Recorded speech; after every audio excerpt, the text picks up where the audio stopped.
Cuba kita tengok poster ni. RM700,000 habis dalam masa 3 tahun. Tuan-puan, RM700,000 bukan sekadar nombor. Ia adalah hasil titik peluh berpuluh tahun bekerja. Malangnya, jika hilang dalam tempoh yang sangat singkat, ianya petanda persaraan kita dalam keadaan bahaya.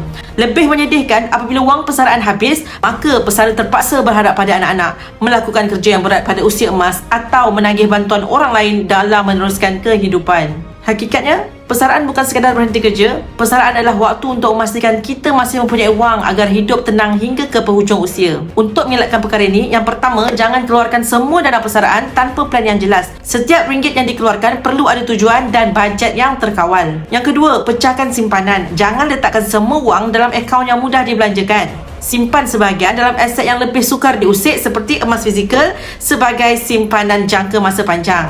Yang ketiga, terus bina tabungan walaupun kecil selepas bersara. Jangan bergantung sepenuhnya kepada dana KWSP, pencen bulanan atau bisnes online antara sumber wang yang boleh dijadikan tabungan bulanan. Wujudkan tabiat menabung secara konsisten supaya simpanan sentiasa bertambah. Kita tak boleh mengubah masa lalu, tapi bagi yang belum bersara, kita masih boleh membuat keputusan yang lebih baik hari ini. Semoga usaha hari ini menjadikan hari tua kita dipenuhi ketenangan dan bukan penyesalan. Yang mana nak asingkan sebahagian simpanan persaraan ke dalam bentuk aset emas fizikal begini, boleh klik link di bio Safia Sofian, daftar akaun emas percuma, saya akan bimbing sebaiknya.